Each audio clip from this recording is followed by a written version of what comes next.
Yeah, and I'm a plus, hater. like, and plus, on top of that, when you did the handle thing, you never spelled it correctly. You always spelled it some off way. Yeah. It was never spelled correctly. So that's just me coming from that old school. You needed a cool handle type thing. Well, if you're gonna do something shady or illegal, you should just use the default spelling. I mean, really, those off Google searches like crazy. How about this? Just don't do anything shady and illegal. I know, right? What's the fun in that? So much. Hey, I remember this website called elfcren.com, and he's from Italy. He did look like an elf though. He lived in Italy, and he was a hacker. It didn't look like an elf, but Not hating. Not hating. Not hating. Just No. He had like one of the hottest hacking labs off the. That's where I really cut my teeth in learning how to learn to hacking, because he had stuff like the open letter to the wannabe hacker. He had a lot of interesting stuff, and he interviewed the mentor, Lloyd Blankenship, and I remember when he gave this advice. This is it's like 18 years ago. It's like 2000, and he said if you're going to get caught, if you're going to hack into computers, you're most likely going to get caught, and it sucks. You could do so much more legally, like learn Linux and programming. I recommend starting with that. Yeah, and this was this was back in 2000. I was just like, wow, Elfcren, and I mean, he had elf kids and everything. Elf. Yeah. I'm looking up the interview. You're gonna look at it. It looked like so 2000. You're gonna be like, what?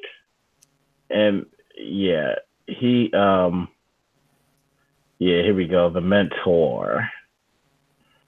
This is how old school it was. After all, we're all alike. Yeah, we are. We are all alike, man. I mean, check it out. It's in the chat. I put it in the. I hope you know what I'm referring to. Yeah. Exactly. Yeah, so that's what it looks like. If you guys look at the site, you gotta be like, and that's where I cut my teeth on hacking and the open, that was the interview from for the mentor, and he had a lot of different ones. Like this is this is the one that and this is one, like I said, this is the one that did it for me. The open letter to the wannabe hacker at the time, because that's the second one. And like you said, hacking is something that must come from inside you, but is more like a simple instinct, curiosity, and a will to know. That must be the engine that drives you. Read everything you find and try to put it into practice within the limits of your and everyone else's safety. This is a good start. It said, when I was a kid myself in the second half of the 1980s, things were somehow better. Not easier anyway, but for the ones who wanted to learn. Computers were just out of the scientific and military labs to reach the homes of the common people, yet there were excellent little encyclopedias that taught the basics of the way things worked. And programmers, computer magazines used to teach how to program, including techniques so advanced that we'd call it hacking nowadays. That's because at the time, only a few people knew how computers work, and that magazines were written by computer lovers for computer lovers, or in other words, for hackers and wannabe hackers. That's right. Yeah. So yeah, that's always set in stone. It's crazy. I read that back in 2000, and that always set and resonated with me and started my journey. So And sometimes, I'm not gonna lie to you, like I told you, sometimes I wish I could go back to those days, but keeping the newest technology that we have now, but just go back to those days where it was fun and not about this whole business and structure. Yeah, I'm not gonna get into my little rant. I behave myself. I mean, that's what kind of Hack the Box is for now. Which we should definitely start a team. Like I posted in our Discord. Yeah. Because recently, what I've been looking at, and I just started looking at this like the night before last, how WebRTC security works and how it functions. WebRTC in general functions and works, and studying those security. And I didn't realize that like the structure of WebRTC architecture, it uses like the built-in JavaScript API, built-in browser APIs. And those APIs, it's kind of like a peer-to-peer media. So it kind of like goes from browser to browser with media, but it gets all its signaling from a signal server that I guess is set up. I'm assuming it's set up by, probably like a third party or whoever else, so you can set your own up. But I didn't realize a lot of that went into, I didn't realize how that functioned until I started looking into WebRTC and how, it communicates and everything else. That's all I've learned so far. But yeah, it's just good stuff to learn and to read. Will I turn into the WebRTC desperado? Who knows? But I mean, it's always good to just read and look around and learn something new. You have to wear a mask, or at least like a Zorro mask or something if you do that. No, baklava. Also, we have to make sure you're wearing a hoodie. Yes, the hoodie's essential. Has to be pink though. You know what? Pink with the ears, with like the rabbit ears or something. Yes. I'll take that. I would never be able to get away with hacking in Starbucks because they all know me. Oh, speaking of Starbucks, I had an interesting event happen yesterday. What happened? You were offered a job. No, sadly, but it might lead to a job. Who knows? Yeah. So I wound up randomly encountering a SANS instructor who runs his own security company in Starbucks as I was working. He approached me, commented on my stickers, knew what they were, and was like, "Dude, nice stickers, right?" So he and I started talking, and it turns out he runs a security company. Is it based out of Ohio? I don't know which one he's based out of. Because I know a SANS instructor who runs a security company here. Check the side chat. Okay. Nope, different person. Must be a common theme with SANS instructors. It probably actually is because, sorry, Oi. They have to teach a week-long class, like once a month. And to teach a week-long class, I mean, that's a lot of travel and time away from work. So if you have your own company, you can schedule around that. If you work for somebody else, you'll probably get fired. Unless you're a selling point, then it's okay. It's okay. We can handle this. We can. Yeah. Unless you're like a face of the company or type of thing. Yeah. Okay. Back to Oi. Sorry. But yeah, and I start talking all that stuff. I ask him some questions. You get the idea, and he now follows me on Twitter. Cool. I love Twitter. Yeah, speaking of Twitter, how does somebody have 7 tweets, have over 6,000 followers, and I mean they follow 1,000 people?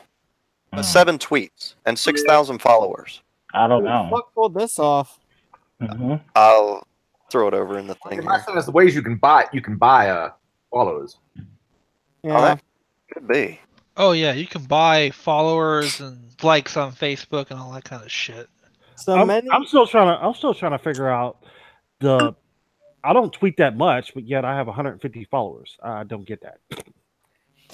So many years ago, a friend of mine who I met at DEF CON said to me, "Hey, do you mind if I try something?" I'm like, "Okay." And then all of a sudden, the rest of the night, new follow. It winds up being like 13,000 new followers. He just sicked on me, and I didn't even expect it coming. Most of them have since been removed as bots, but it was still kind of funny. Nice. But hey, it got me around the fucking follow back or the fucking follow limit. I wasn't gonna bitch about that. Yeah. Follow. I don't care about the number of followers. I just care about the fact that I don't have a fucking follow limit. I can follow who the hell I want. You know what? Only thing I care about is the people who I follow. Like on Twitter, I don't follow celebrities like that. I follow people in InfoSec, and not even just InfoSec, in tech. Period. They could be a sysadmin or whatever else. It doesn't even matter. But those are the people who I follow. Those are people I look at, and even if they don't follow me back, that's still fine too. But I follow to see what they're up to, because just by one simple tweet, it could drive me to learn something new or learn something different. Oh, I've been in those situations in the past. They are very good. Uh-huh. Like I just found this cool little hex editor because Malware Unicorn posted that somebody did a reverse engineer with a mere hex editor. I'm like, oh geez. So then I started looking at cool hex editors to see what's out there, and I found this thing called Slick Edit. Slick Willy? Yeah. It's called Slick Edit. Yeah. So I mean, I'm just using that. Like I said, I'm using that as an example. That how powerful a tweet can be. It can drive thought and drive you into looking at something else. Do they have an open source version? I'm looking around now. Yeah, because if I remember correctly, VS Code also has a hex editor. Well, so what hex editor do you use? Usually I use either VS Code or I usually use that for code. As far as actual others, and I just checked, and there is HexDump for VS Code, which allows you to do hex editing in VS Code. But usually I'm just using Binary Ninja. Okay. Binary Ninja. Because they have HexDump for FreeBSD. Interesting. Mind you, I'm talking to you. Oh, that's another thing. Accomplishment. I'm talking to you guys from my FreeBSD desktop. Nice. I sound clear. Oh yeah. Hey, is that why we don't have video? You couldn't get the webcam to work yet? Yeah, I don't have a webcam. Yeah, if you want and plus I probably knowing FreeBSD, I probably have to recompile the VSD kernel just to get the webcam to work. But I mean, it's slick as hell, man. FreeBSD has come a long way as far as like support is concerned. I mean, they've really stepped it up. I'm waiting for 11.2 to come out. I think end of this month. So I can, I'm not going to upgrade right away because I got everything running the way I want it. So I'm just going to wait and everything else. For my editor for programming, I use JEdit. Okay. Yeah. And so I use JEdit. I use Diligent for Slack. With Discord, there's no client just yet for it. There is a command line client. I've got to try to install, but I got to get Golang to even install. That's taking some issues. You have a lot more time than I do. Yeah, you do. With a kid, right? Yeah. What kind of browser are you using? Oh, Firefox. I have Okay. Firefox, Chrome. I even have Opera on here. Only reason I have Opera because sometimes I just want to just go old school for a second and just see how fast it goes. Do you have a regular Opera or the one they came out with last year? Did you see that The one they came out with last year. Fidelity, I think it is. Yeah, the Yeah. one where I played around with it for like 2 days and that was it, so I don't even remember. 90% of the time I just use Brave. Yeah, because I got I downloaded, I installed the one that last year. Yeah. So, yeah, because I keep the porch tree updated. Like I use the porch tree, because that's where I compile. That's where I compile all my stuff through the porch tree. I barely use binary packages because binary, you're just locked into binary.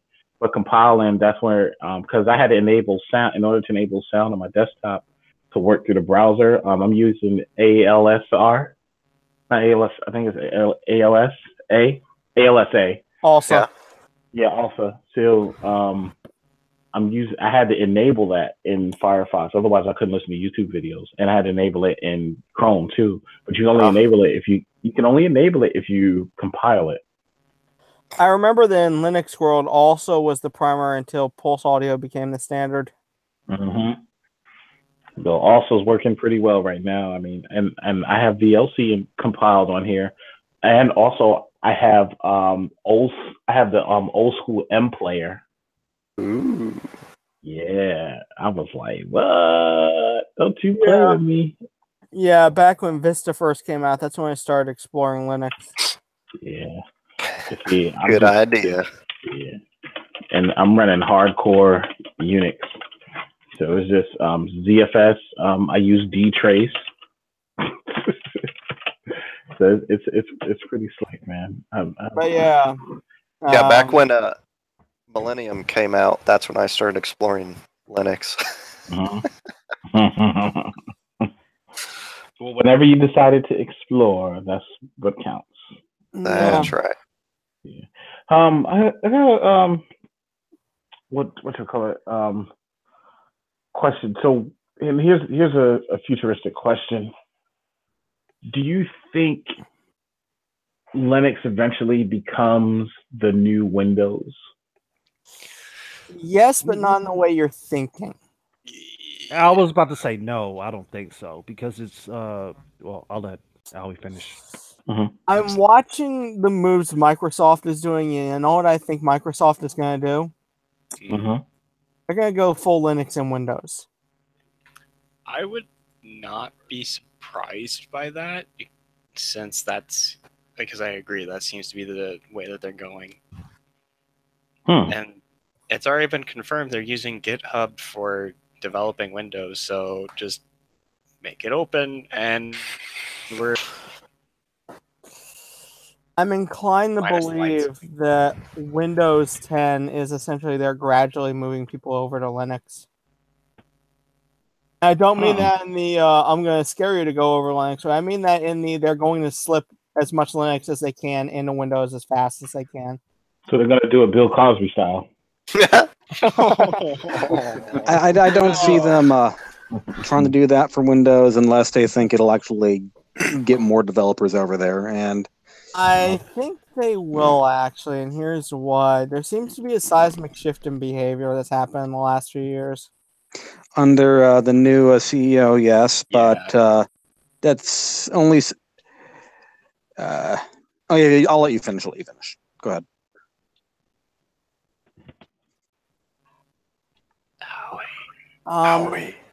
As I was saying, I'm inclined to believe that Linux.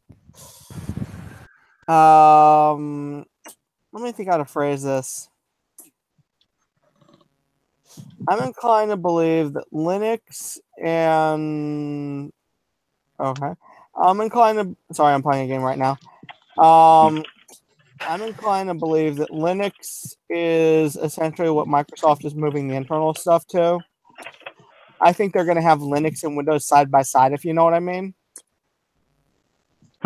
I think Windows subsystem for Linux is the first steps. I think they're moving toward native Linux and Windows, essentially 2 operating systems at once. I would almost rather have it be the interface of Windows running on a Linux like kernel. I think they're moving toward that. I'd rather have that than 2 different operating systems. That's what I'm trying to get at with what I said. It's just I derped in how I said it. That would be a lot. But that would be a lot better than Hot Mess X11 is. I mean, holy crap, Hot Mess. I know. It breaks. Reinstall it. It's pretty much how you fix it. Reinstall it.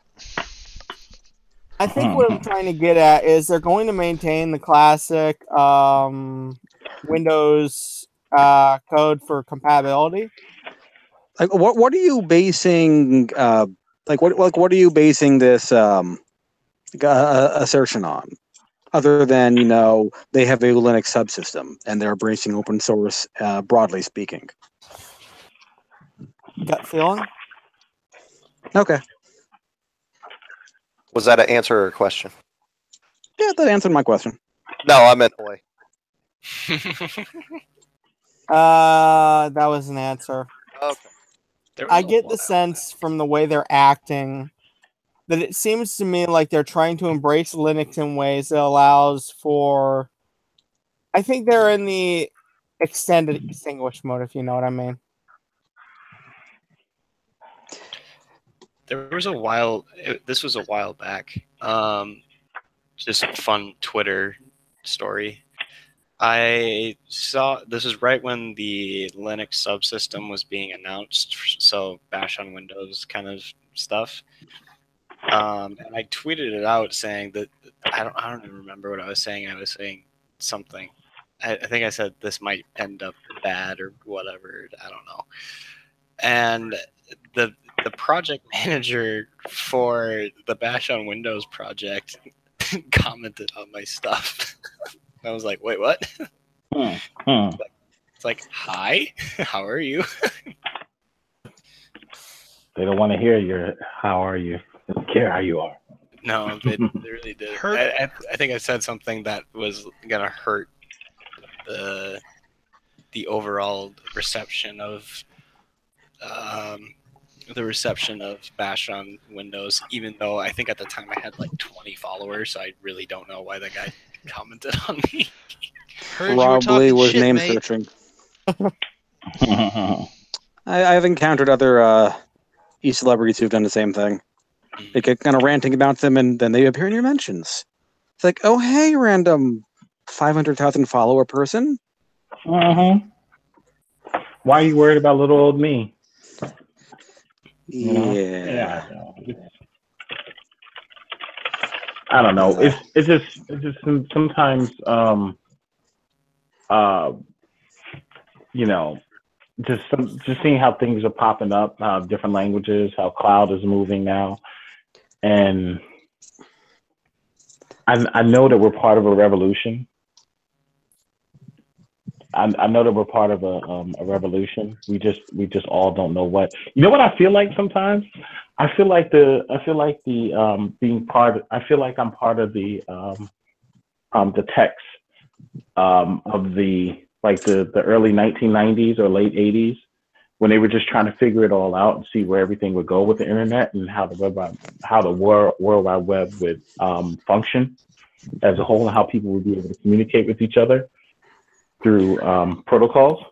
I feel like that we're in that time as techies. Not in some respects, yeah, we are.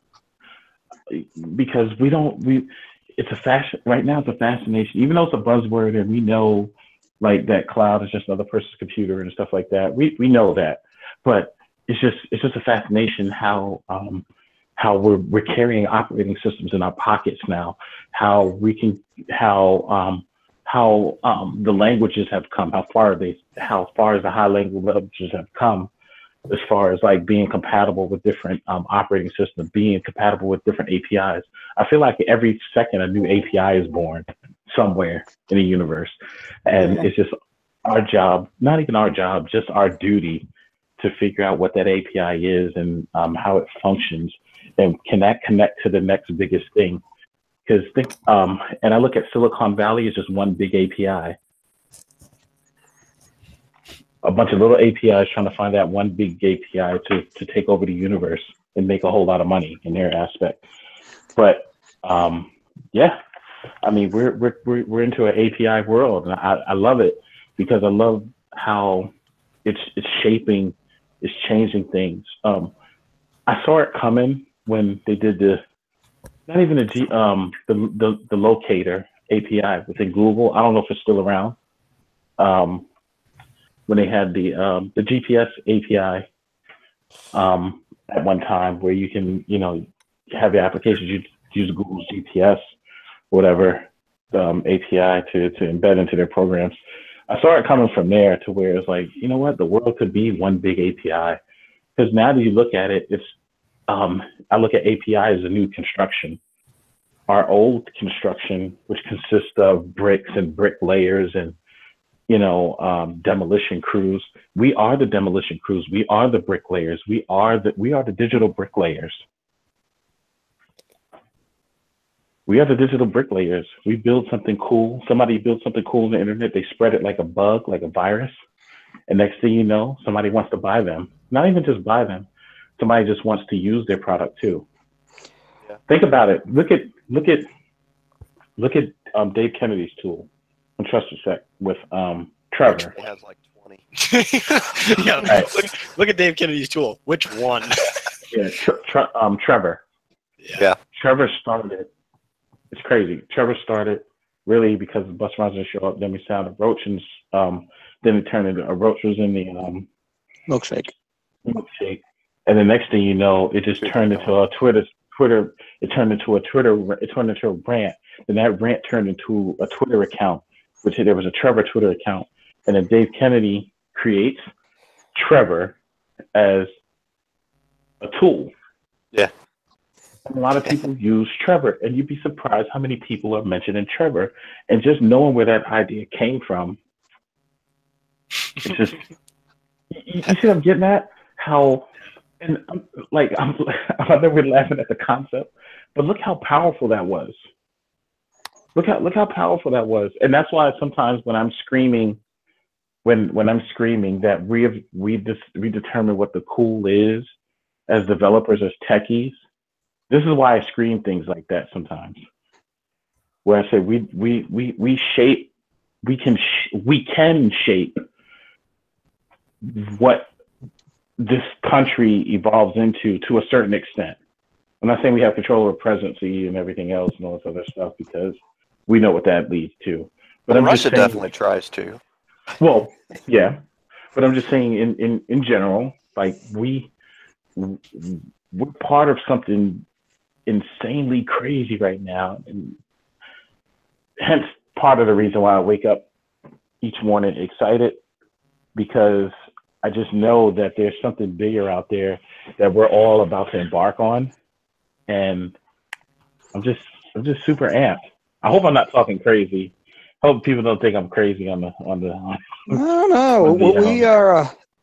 We are in for interesting times ahead of us. Yeah. I would also probably add on to what you've been saying. I'm not sure we're going to be seeing the same, relatively speaking, stability in tech that we've seen back since the 80s and 90s.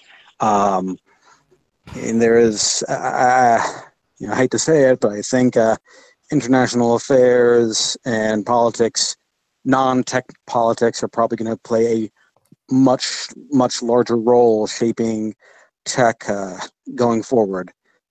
And it's something that, to an extent, it's an opportunity. You get involved in areas that were out of reach of technology in the past. May not be able to shape it completely to our whims, depending on what the project is in the future. Mm-hmm. But the impact we'll have is much greater than those in the past ever could have foreseen. Yeah. we live in Right. interesting times. It really is breathtaking. It is, it's because I'm like a lot of you. Sometimes I wake up in the morning and I'll be like, "Whoo!" And and the first thing I do when I get up, I look on CNN and I look under the tech section and I see what happens. See what happened while I was sleeping. Have they found that 787 Boeing yet? Not yet, One of these but I days they'll know. find it. Yeah, but I just, like I said, I love, and I love how everything's easily, readily available for you to learn if you just look. If you just take, it's all. And tell me if I'm wrong. Doesn't it seem like I think we're in a time where, and this is probably has always been of all time, that we're in the mindset. You just have to have it with the right proper mindset in tech.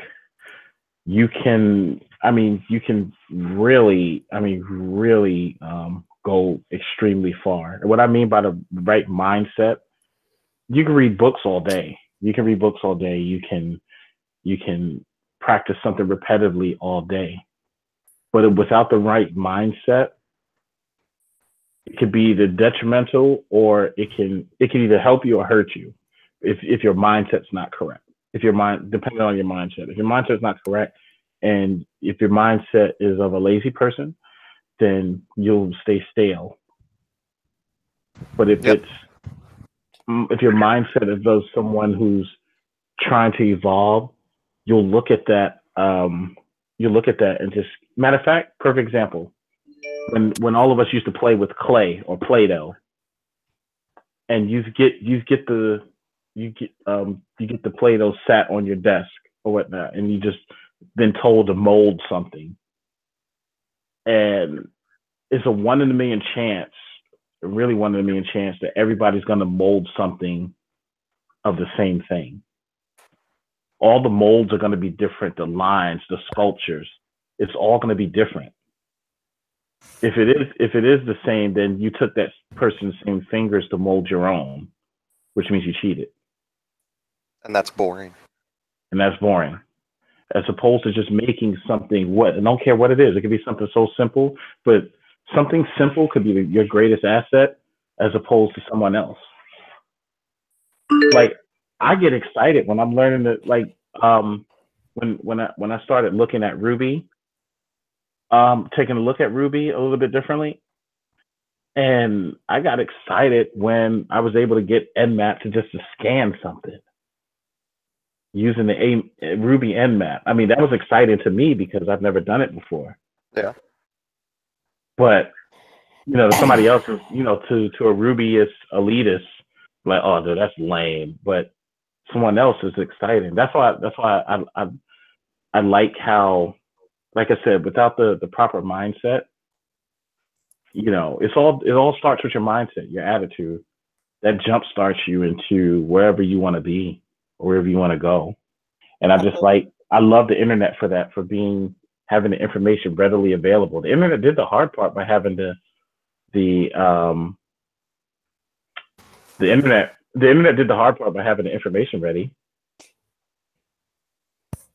Now it's just up to you and your mindset to go out there and go grab the information, and then take that mindset and sculpt something cool that you think is cool. And maybe if you share it to the world, just maybe if you share it with the world, it will be cool to somebody else. Because sharing is caring. It is. Just remember, sharing is caring. Don't be afraid to share. I love it. But at the same time, don't steal people's shit. And Humbug. Yeah.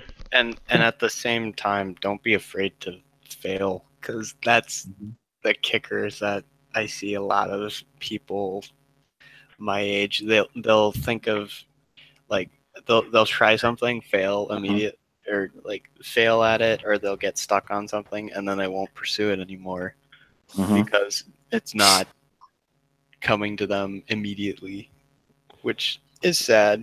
But then it also, I'd rather have someone who, when there was there was a talk that I watched Adam Savage do at Derby. No, not at Derby. At DEF CON. And he was explaining the story of how there was this one time where he failed to do he failed to make this one like contraption work for a client, and he spent like all of his weekends, like he spent like full weekends on it. He had the shortest timetable that you could possibly imagine to get this done, and he ends up failing. And then one of his coworkers says, "Yeah, I've never had one of a time like that where I failed that hard." And he came out of that saying, "It's like I don't really trust that person now, because that means they didn't try to do it. They didn't try to make themselves better." Yeah, they haven't tried anything really difficult. Yeah. Yeah, because that's whenever you learn the most is with failure. Yeah. You know, and failure brings on better results. Well, that's when you tell them. That's when you tell them that any problem you encounter is kind of like a game. You keep failing, then eventually you level up. Yeah, it's like, I mean, if you're afraid of failing, you're never going to get anywhere far. And two, I think that's one of the issues we have in corporate environments. Because with the majority of projects and timelines, there is no room for failure. And the expectation is that everything's going to be done on time, exactly right. I mean, somewhere that may exist in some world, but it will, the majority of the time, especially in development, if you're developing something on that tight of a time schedule, you're not going to end up with the best product that you could have developed. Or my personal favorite. There's a couple of words that we use when we're pushing something out that we do not use. One of those is seamless, and there will be no problems. That's 4 words on the second one, but okay. Sorry, 5. I can't count right now. That's yes, okay. It's gonna be a seamless integration. Yeah, okay.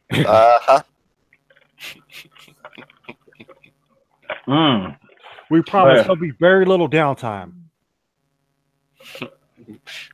Define very little. Yeah, let's define that in the contract with penalties. Come on. Yeah, I mean, but it's like in anything else. Like you said, if you perfect example, everybody on the streaming cast, get ready. I failed the OSCP the first time. I did. This was my second time taking it. Yeah. You know why I failed? Because I came into it not understanding what to expect. Like, you can read the story, you can read all the blogs you want, but until you step into that arena and really feel it, that's when you'll understand what you need to work on. And that's what I got out of it, failing the first time.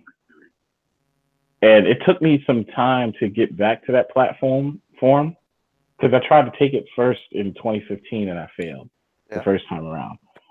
And was I upset? Yeah, in the beginning. But then after a while, I was like, you know what?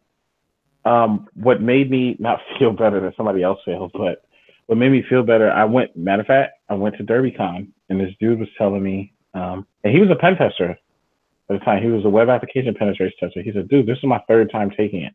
Yeah. And I was like, wow. I said, well, I see him asking, like, he said, you got to realize the OSCP covers a broad spectrum of things. And when you're only used to working on a piece of that spectrum, it's kind of hard to really grasp all of that within 24 hours, pretty much. So what I wound up doing, it taught me to develop a methodology, develop a game plan going in the second time around. And that's what worked for me. It taught me time management, which I had no concept of back in 2015, trying to do this thing. And going into it in 2018, I had more concept of time management, and I knew that the clock was against me from the start. and I had to do everything I had to do everything in my power to level the playing field. And pen testing time management was always my biggest failing anyway as well. A lot of the time it was a case I would go down a rabbit hole and not come back out. And because I was essentially an unaccompanied junior, there was no one to slap me and go, dude, you're in a rabbit hole, get out. And then on top of that, you know something else too? During this journey, I stopped thinking like I called it the alphabet man. And I'll tell you what that means. I stopped thinking like the person that just trying to get a cert just to get something else. You see what I'm getting at? Yeah. That's why I said the alphabet man.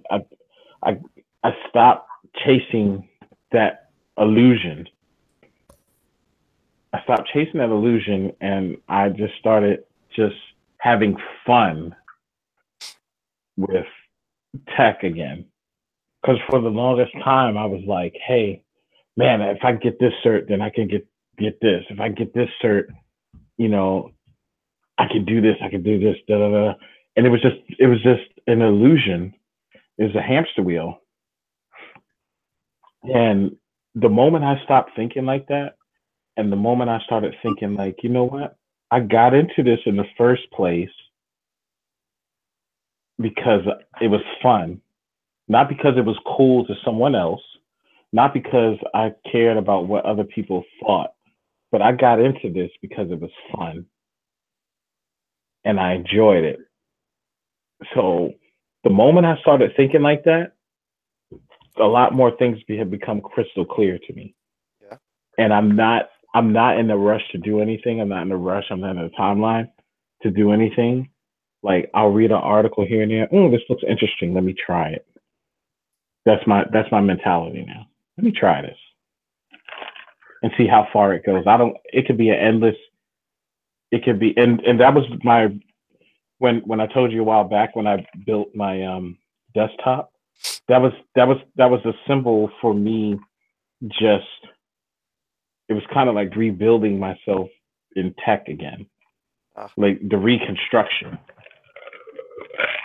Yeah. What I mean by that, it was just like going back to the basics. That's why I built the PC, because it wasn't because I needed a PC, but it was just because I needed to do reconstruction. I needed to reconstruct myself and remind myself why. Why I got into this in the first place. Speaking of reconstruction, I need to go down some of that myself. Yeah, I mean, we all go through it. We all have it. And that's why I say, you know, that the PC, and I love it now. I'm talking to you from it now. And that's because, again, it was just me just reinventing myself, revising myself for myself, not reinventing myself for a company, not reinventing myself for somebody else. It was just for my vindication. And now, I feel vindicated. After the incident with my previous employer, we'll just say that it was bad. I think everyone here knows already. Yeah. I lost the passion for pen testing there. I lost the passion for hacking there. I mean, it was already fading a little bit because of my history with certain individuals who fucked with me. And it looked like they were going to weaponize my tech for very bad things, trademark. But that job was just so fucking soul crushing. I had no guidance, no wins, no nothing whatsoever, because I was so horribly mismanaged. It crushed me. Throwing the extreme gaslighting, the fact that they outright gaslighted me after they knew that I was trying to get good at here's something I haven't openly said. In late 2016, someone who some of the people in this chat know, but I won't go into because that person's been removed kebabbed, tried to gaslight me into committing suicide. And when I finally came out of I guess the best way to put it is pushing off the emotions and shit, trying to work on shit, I came to the conclusion that I wanted to get good at social engineering and wreck that piece of shit at the DEF CON CTF. I revealed this to my supervisor because he was trying to figure out what happened for me to change my attitude, and he was thrilled with it. I then revealed this to the director who was about to issue me an assignment, the assignment which got me fired because it was shady as hell. He screamed at me to forgive the person. He literally screamed at me, and then they gaslit me for 2 weeks afterward. 2-3 weeks they gaslit me. I got heavily gaslit because I stopped the pen because it was shady as hell. Then they fired me. It broke me for the rest of the year. It wasn't until I talked to one of the original DEF CON organizers, let's put it like that, that I was finally recovered. That happened in January this year, and I owe him a lot for recovering me. He's awesome people. But the fact of the matter is, it was because of that gaslighting that not only did I have all those suicide attempts and everything else, but I outright lost the passion for pen testing. I outright lost all passion whatsoever because I was that far adrift because they got in my head that badly. Right. And at this point, for me, it's a case of I'm trying to rebuild my life and rebuild my soul, I guess is the best way to put it. And I love it, man. And that's right there. What you just said, is great, man. And that's what I say. You've come a long way, my friend. Thanks. And you know, I put it this way: growth is gorgeous. And yeah, you just have to, like you said, you just have to. Again, it all starts with the mindset. That mind, powerful. So yeah, when I wake up, and that's why I said when I woke up this morning, the appropriate song to put on, and I'll get into them, to put on social media for people to understand how I was feeling was Gloria Estefan, Get On Your Feet. Because, and if you listen to the song, it's kind of symbolic. Get on your feet, get up. No matter what you're going through, whatever your situation is, whatever lies before you, get up and face it and get it over with. For me, there's another song I go to. Well, my go-to alarm song is always going to be Rah Rah Rasputin. I have like 4 different versions of it. All right. As if that is a surprise to anyone. Of course not. Tiny Metal Lore by Squidlid. Okay. But that's what I'm saying. Like everybody, like you have that song you go to now. Now the song I was singing, I'm not gonna lie, the song I was singing, I was after I failed the OSCP the first time, I was listening to a lot of Adele.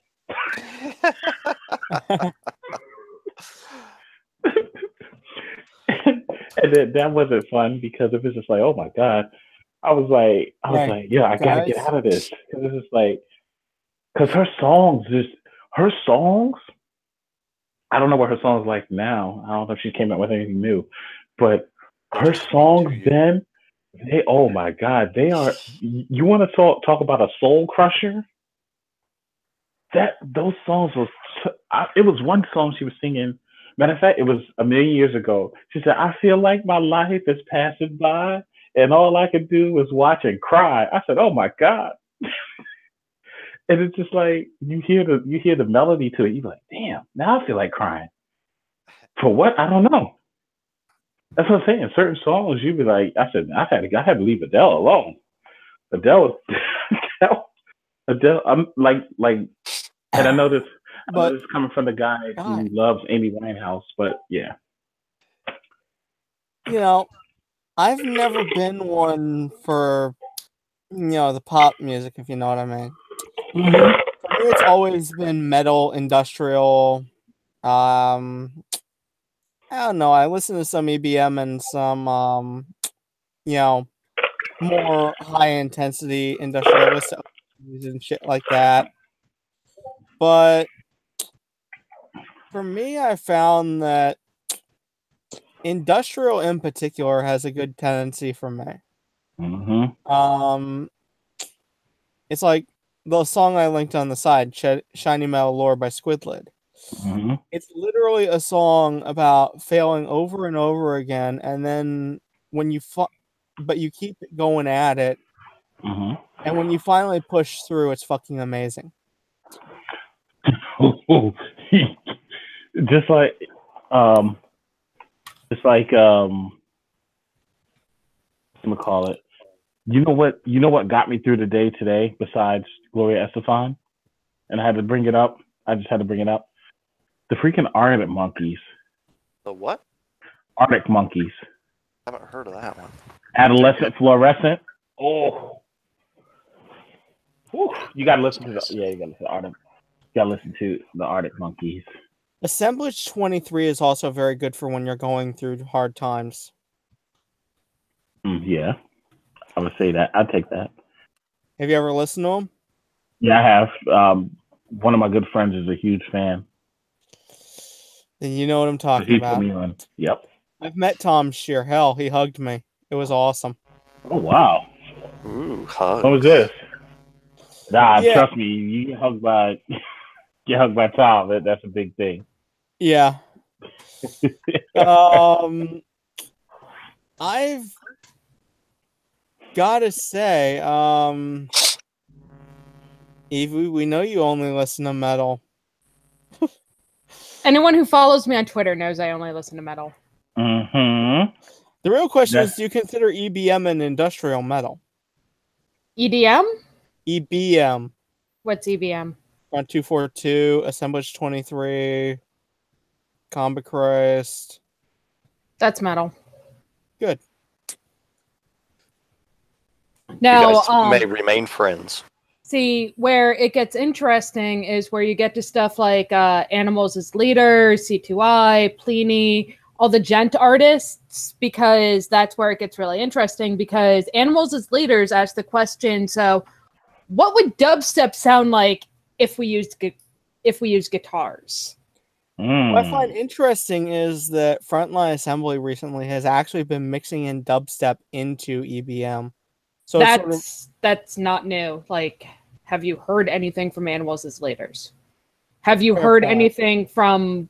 Have you heard the song Bariogenesis from C2I, where it's literally dubstep? What, metal? That's a good point. I need to listen to those. Hold on. I really want to finish Keep on Galloping, but whatever. Damn it, Ali! I'm probably going to go buy all VMV Nation's albums on Amazon now. I have like digital copies of most everything, but they're not, So yeah, 90% of the music I have listened to live lately has been EBM or industrial.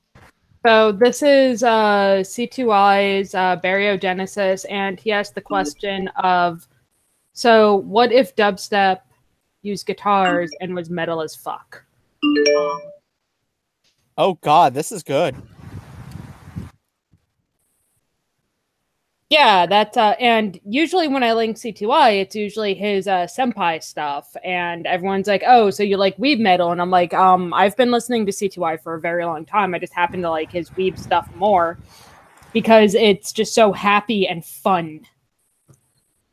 That's what it's all about. Don't get me wrong, I like his really complex stuff too. It's, it is what it is. I'd like to point out Bethesda's games have had really good soundtracks lately. Yeah. For anyone who doesn't know, Rip and Tear. What is Rip and Tear? I just linked it. Oh. And then is like that the Doom song? You're goddamn right it is. And then most of what I've been listening to lately has been Amorphous, but that's because they just came out with a new album, and like I'm pretty obsessed with it. Hang on, I have something to say. Doom is essentially what would happen if you made metal into a video game and it wasn't. Yeah. What the fuck was the game called again? You know, the one where you were the roadie. Twisted Metal? No. It was the one where you were the roadie. What? What? I have no idea, dude. Hang on, let me look this up because I'm trying to remember You have to what get the more hell was. details than that for starters. Ozzy fucking was in it. You're talking about like not School of Rock. Fuck. Brutal Legend. Oh, okay. I never played that one. Evie, have you played Brutal Legend? Yes.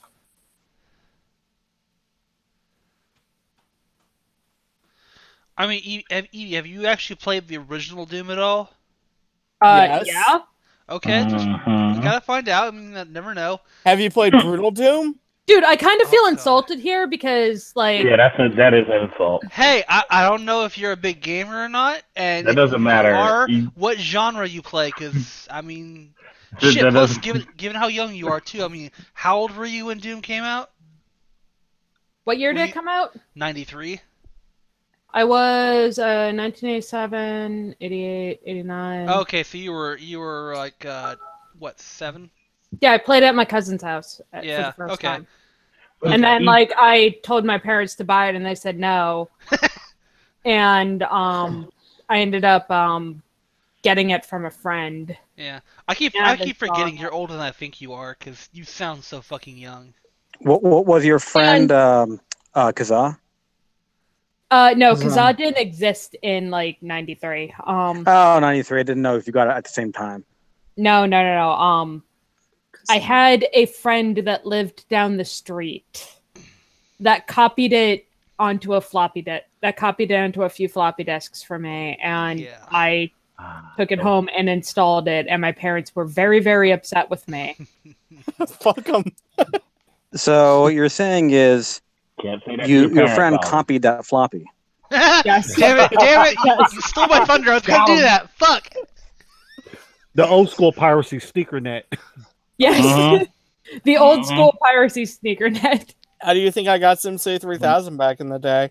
Hey, when your room had some type of privacy. That's some type of privacy. Yeah, in your like room. I get that, like, I sound younger, and in a way I kind of act younger with the whole, like, being obsessed with Pokemon thing still at, 31 and all that, and, I get it. Oh, please, nothing wrong with that. Oh, my that's- wife is Oh 27 please! There's and people in their she's still- 50s who like Pokemon. Yeah. I was about to say Yeah.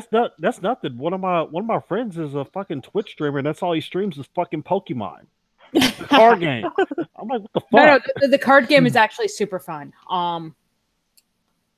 I actually love the card game more than Magic the Gathering, but that's also because the big problem with Magic the Gathering is that the community is actually really fucking toxic, or at least by me. And they shelter too many fucking pedophiles. But we won't get in. My fault. Sex offenders. It's You know what? if I'm you're behaving if you're referring to the Zach Jesse thing, he did his time for that, and like he apologized very publicly about it, and I But if don't you're on a- feel if you're that on a the sex guy offender- doxing him on Twitter was the But- right move. But if you're on the sex offender registry, that means you shouldn't be around kids. I'm gonna say this right now. If you're at a high level Magic tournament, there are no fucking kids. I've been to a high level Magic tournament. I used to play competitive. It's gonna be all neckbeards. Yeah, it's all neckbeards, and they sit there, and I'm sitting across from them, and I'm a fairly cute girl, and they're like, "Oh, did your boyfriend teach you how to play?" And I'm like, "No, but fucking yours did." Mm. You're gonna be the closest that someone telling ever gets you. to put to a pussy. So yeah. Yeah, I'm like, and then they're on tilt, and they're like, "Oh, yeah, I said that to put you on tilt. I'm like, yeah, I know. Let's play.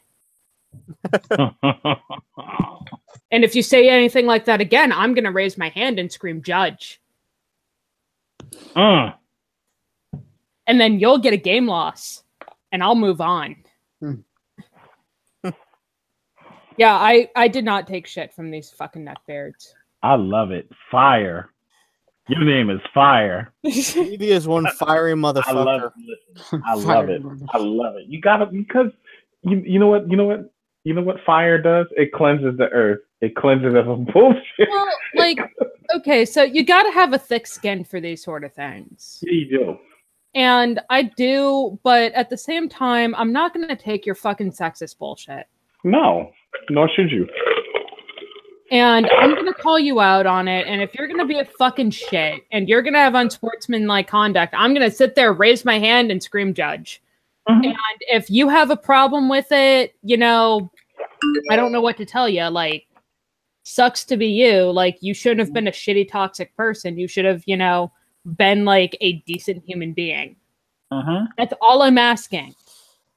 Now, we should note very clearly that being shitty and toxic is not the same as being a shitlord. Yeah, they're two different things. But like, one of the reasons why I quit playing Magic was actually I was tired of dealing with the toxicity in the local Magic community because South Florida Magic in general is just a very shit community. They're not good people. It's all about trolling. It's all about like, it's not like, okay, sure. It's fun to like poke fun at someone when it's like a running gag. It's not okay to sit there and start a conversation about how if someone stays in an abusive relationship, how it's their fault at a draft. And I don't care who you are. That is not right. And that actually happened to me with a prominent player in South Florida Magic. And I'm not going to name his name. But after that event, I sort of dropped off the map because I was like, I don't want to be associated with these people. I don't want to be on tilt because, you know, this person is going to try to tilt the entire table to, you know, get an advantage. And it's not right. And I should have told the tournament organizer. I should have called a judge. But it was Friday Night Magic. And again, like, this is someone who had been to the Pro Tour. So it's not like my word against his would have meant less because he had been to the Pro Tour. And because he was a drawing point for this store. So it's just like, fuck it. I'm not going to deal with this. I don't blame you. I've been down similar paths myself. It was easier to just sell my collection and quit. And sometimes you just got to do that. Yeah, and it sucks because I actually really like the game, and everyone's like, oh, you can play online. I'm like, no, Moto's not like... Okay, so if you go and Google screenshots for Magic the Gathering Online right now, or Moto, the last time the client was touched was in like 2004. It's terrible. Everything is hard-coded. And you can't use certain cards because they're broken in Moto because every card is physically hard-coded in. There are no functions, only cards. It's a monument to technical debt. Especially when you consider there are over 10,000 Magic cards. It's a monument to technical debt. It is astounding. And Wizards refuses to do anything about it. Because people still pay for it. Exactly. I was going to say, well, why should people still pay for it? I mean, like any ethical company would have just said, you know what, fuck it, we're going to transfer it over to our new game and say, lol, everyone just use the new client. Well, they're going over to like a Hearthstone-y format with Arena. But it's it's too little too late because they're also going to keep maintaining quote unquote Moto. My biggest issue with Moto is the fact that it's just absolute horseshit. And like at one point, they asked you very, very nicely because they couldn't figure out how to fix this to not play this one card. I believe it was Mir Superion, because you could cast it. Like you had to use mana that came from creatures to cast it for 2, or you had to pay 5, and you could use mana that came from lands. And they asked you very nicely not to play it because you could cast it for 2, paying with it from mana from lands. And I'm just like, okay. Y'all need to fix this. Or ban the card on Moto for, until you do fix it. I don't know, like I have a bunch of rants about WotC and their decisions with Magic, and that's like probably an entire show on of itself. Oh, and God, their decisions with D&D. That's another one. It probably comes down to they don't want to pay a coder to fix it. I think at this point they're just sort of in maintenance mode. Mm-hmm.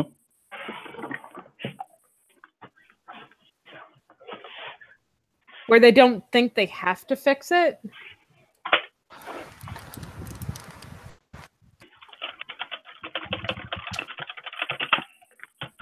Yeah, as long as they're making money, they probably won't fix it. Oh, I know they won't. Yeah. Once it starts affecting the bottom line, that's whenever it becomes a priority. Yeah. And the thing is, like, Hearthstone is actually killing them right now, and they still don't care, because the people that play Hearthstone still log on to Moto and buy packs and buy tickets and still play and still stream. And I'm like, okay, guys. If you want to fix Moto, don't log in. They're like, yeah, but this just dropped. And I'm like, yes. Don't log in. Just don't. No one log in. You will not believe what I'm speaking of logging. You will not believe what I'm installing right now. I'm installing Doom for FreeBSD. Yes. Which Doom? Rip and tear, rip and tear. Is that classic Doom or the new one? Classic. Okay. I thought about installing Classic Doom for Excel. Play it at work. I hate it at my job. Yeah, speaking of which, did you get let go, or are you still there? I will tell you in a DM. Okay. So DM or me and wait till you have to go off air, because I think we're Mm-hmm. probably about there. Yeah. We're like an hour. We're actually like 2.5 hours in, and we have strayed way the fuck off topic. Yeah, let's go ahead and go offline. Please cut that, by the way. We'll go ahead and go offline, and folks, I'll catch y'all, the general public, next week, and I'll hang on to the stream for a while after here. Okay. Yeah. Talk to you later. Later. All right. Later, skaters. See you, man.